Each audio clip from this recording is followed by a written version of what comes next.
नमस्कार, बहुत बहुत स्वागत है आपका। मैं हूं आपके साथ ऋतु ज्ञानवानी। बात करेंगे यूसीसी की। मध्य प्रदेश में यूसीसी यानी कि समान नागरिक संहिता को लेकर सियासत का पारा हाई है। भोपाल में आज यूसीसी कमेटी की बैठक पर पीसीसी चीफ जीतू पटवारी ने सरकार को आड़े हाथों लिया है।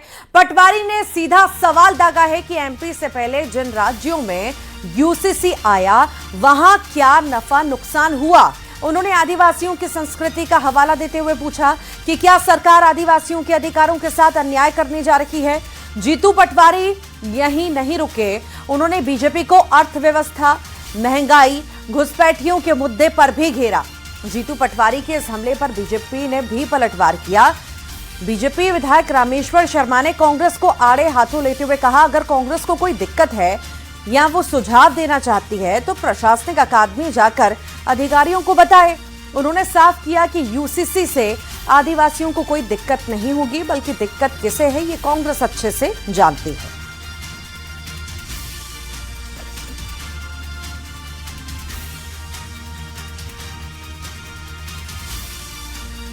केंद्र और राज्यों के अपने अपने अधिकार हैं, उसके अंतर्गत ये केंद्र से अंतर्गत आने वाला, इससे क्या फायदा हुआ, क्या नुकसान हुआ, आसाम में हुआ इससे क्या फायदा हुआ, क्या नुकसान हुआ, उत्तराखंड में हुआ, वहाँ पर इसके बाद किस तरह की परिस्थिति, इसका क्या आकलन सरकार ने किया है क्या।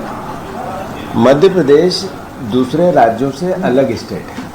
टेलीविजन पर या मीडिया के सामने सुझाव देने से अच्छा कांग्रेसी मित्रों से आह्वान है कि आज प्रशासनिक जो प्रशासन अकादमी है उसमें सुझाव मांगे गए हैं और कांग्रेसी एक नागरिक के नाते, कांग्रेसी दल के नाते यूसीसी के बारे में उनकी क्या राय है, कितना सख्त कानून चाहते हैं और इस कानून के अमल के लिए अगर कोई नहीं करता तो उस पर कितनी सजा चाहते हैं, कितना जुर्माना चाहते हैं। मैं चाहता हूं कि यूसीसी के इस कानून के संदर्भ में कांग्रेस अपना लिखित सुझाव, आदिवासियों के लिए जो कुछ रखा है बहुत अच्छा रखा, जो जहां थे आदिवासियों के लिए नहीं है। ये कानून जिनके लिए बन रहा है वो कांग्रेस जानती है, उनके बारे में पूछो।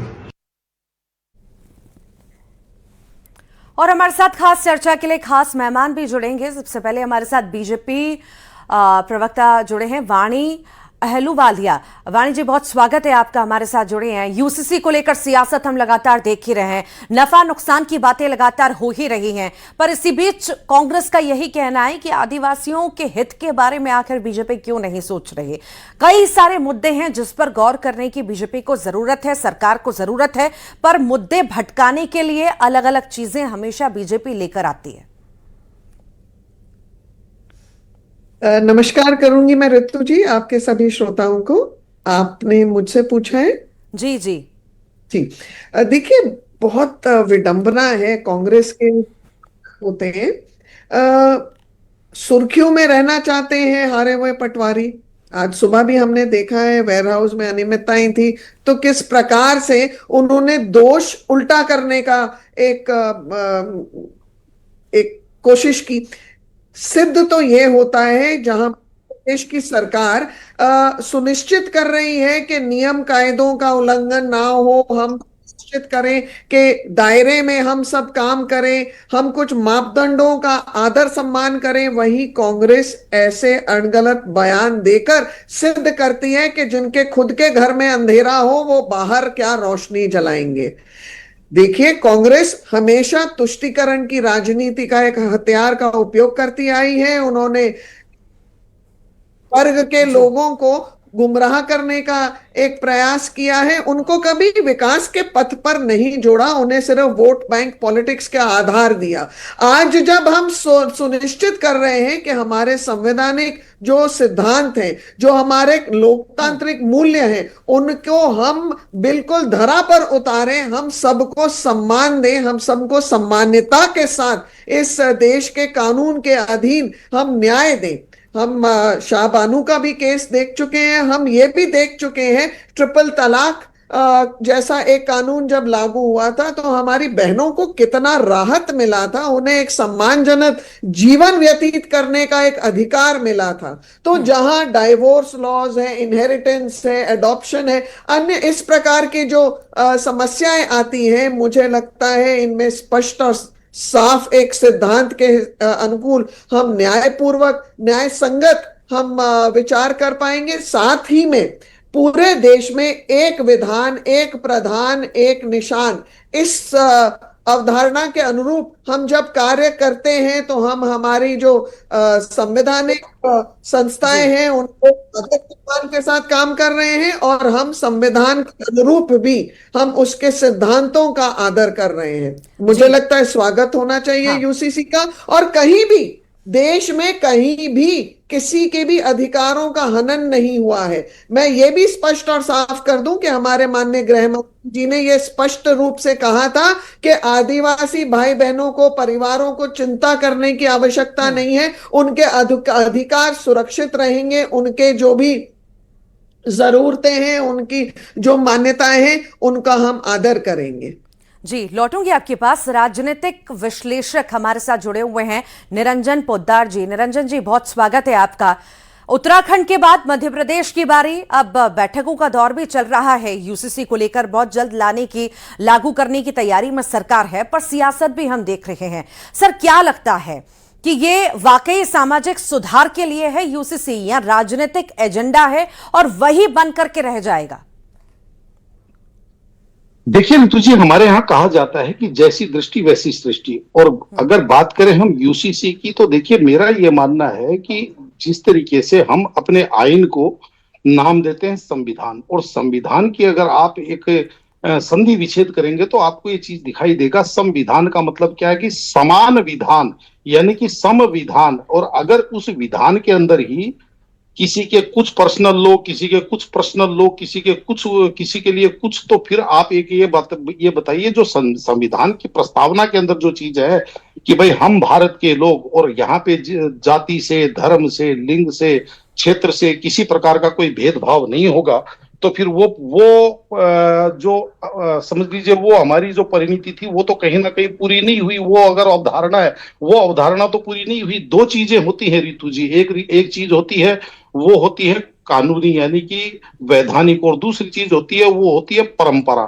तो यहाँ पे परंपरा का एक अलग मसला है। परंपरा के अंदर आपकी पूजा पद्धति हो सकती है, परंपरा में आपकी मान्यताएं हो सकती है, परंपरा के अंदर आपकी अपने घर में आप किस दिन को त्योहार मानेंगे और किस देवता की पूजा करेंगे, वो चीजें हो सकती है। लेकिन अगर बात वैधानिक होगी तो विधान के हिसाब से, मेरे हिसाब से तो ये जो यूसीसी है, या यूं कहें कि जो समान आचार संहिता है, ये केंद्र के स्तर पे आनी चाहिए थी।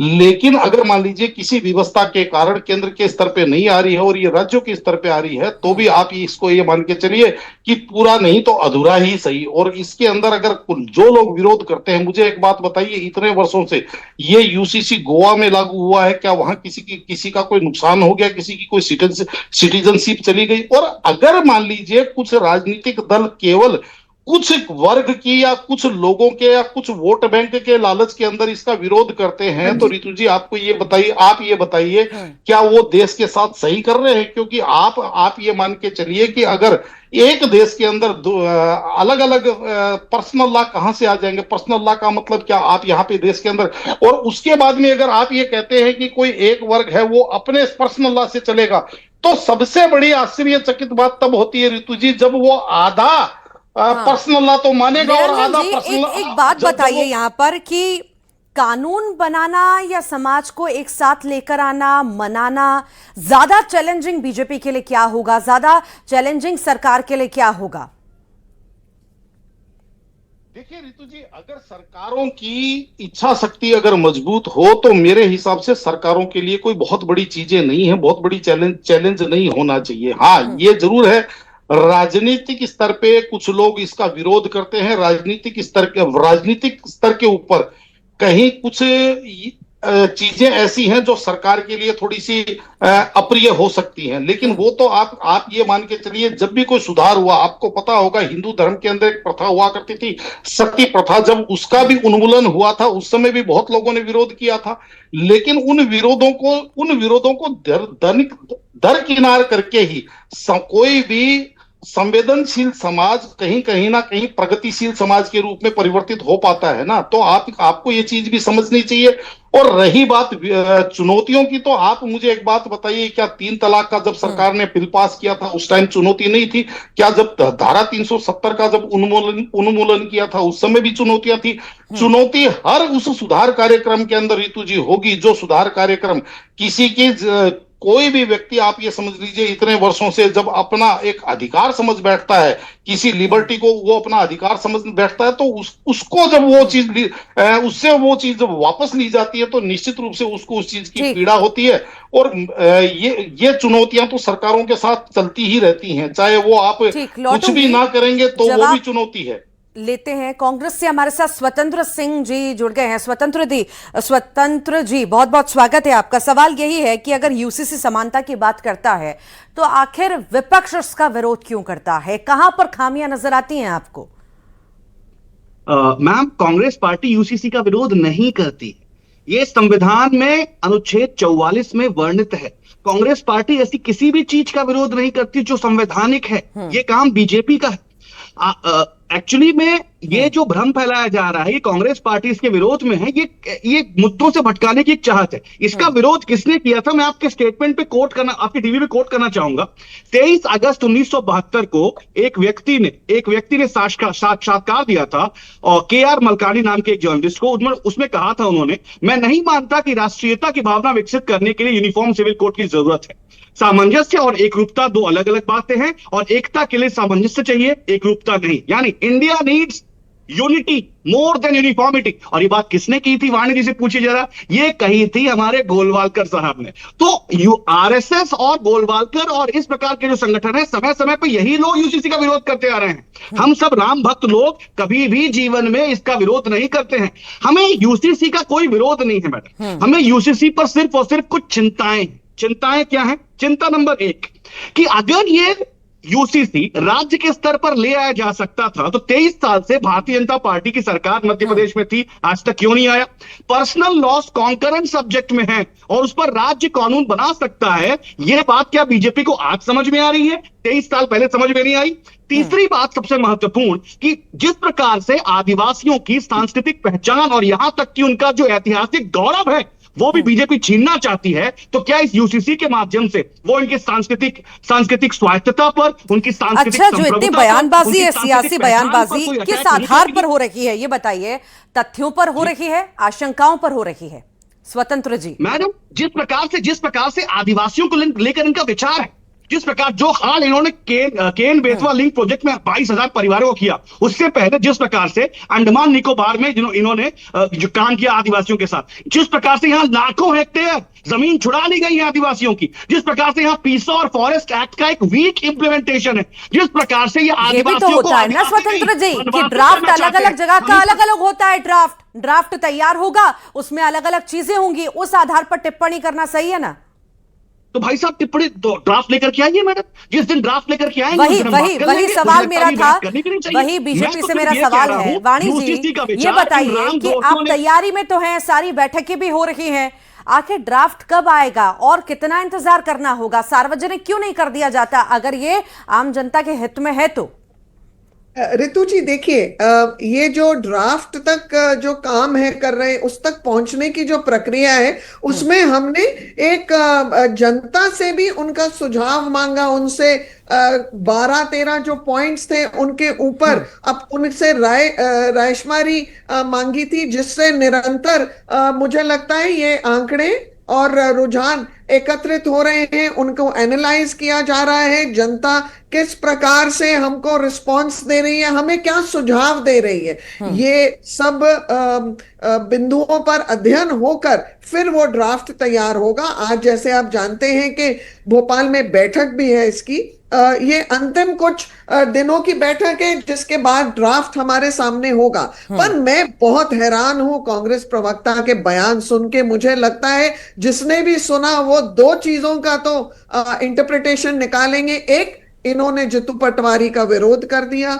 अपने बयान देके, क्योंकि इन्होंने जो कहा वो जितू पटवारी के जो बोल थे आज उससे बिल्कुल विपरीत है, मेल नहीं खाता। दूसरी चीज, भारतीय जनता पार्टी ने विगत वर्षों में यह सुनिश्चित किया है कि समरसता समानता का भाव पूरे देश में, उत्तर से दक्षिण, पूर्व से पश्चिम, इसीलिए धारा 370 हमने देखी, इसलिए हमने बंगाल में परिवर्तन देखा, इसलिए हमने हर उस क्षेत्र में शांति देखी है। आप देख लीजिए आंदरूनिक और बाहर की सुरक्षा में सुधार, आप देख लीजिए दंगों फसादों में कमी आना, आप देख लीजिए नक्सलाइट्स को भी जड़ से उखाड़ना, आप देख लीजिए विकास के पथ पर हमने हर वर्ग को आगे अग्रसर किया है। और यह सुनिश्चित होता है हमारे उस प्रतिबद्धता से जिसके आधार पर सबका साथ, सबका विकास, सबका प्रयास, ये माननीय मोदी जी की अवधारणा के अनुकूल हम सब काम कर रहे हैं। ये केवल राजनीतिक विकल्प नहीं है, ये देश को एक समावेशी विकल्प में आगे लेकर जाने का एक ध्येय है। और ये सिद्ध करता है कि कांग्रेस पार्टी पर डर है कहीं ना कहीं कि धार्मिक स्वतंत्रता पर इसका असर कहीं ना कहीं पड़ सकता है, ऐसे बयान भी हमने कई देखे। उत्तर दिया रितु जी। हाँ। मैं आपको पहले ही बता चुकी हूं मेरे पहले वक्तव्य में कि अमित शाह जी ने, हमारे गृह मंत्री ने बहुत स्पष्ट और साफ किया है कि आदिवासियों को कहीं भी चिंता करने की जरूरत नहीं है। और गोवा में जब हमने इसको लागू किया है तो गोवा में मुझे लगता है 80-85% जो आबादी है वो क्रिश्चियंस है, उन्होंने कहीं आपत्ति नहीं दर्ज की। तो क्यों कांग्रेस केवल और केवल तुष्टीकरण का आधार लेकर भ्रम झूठ फैलाने की कोशिश कर रही है? फिर मैं कहूंगी कि जिनके घरों में अंधेरा है वो बाहर कैसे चिराग जला सकते हैं। ठीक है, मैं लौटूंगी। निरंजन जी, आखिर क्या सोच रहे हैं इस पूरी बयानबाजी को देख करके? वाकई में अब लागू हो जाना चाहिए, बदलाव, बड़े बदलाव की जरूरत है, महिलाओं के हित में अच्छा होगा, पर्सनल लॉ की व्यवस्था अब खत्म हो जानी चाहिए, क्या लगता है?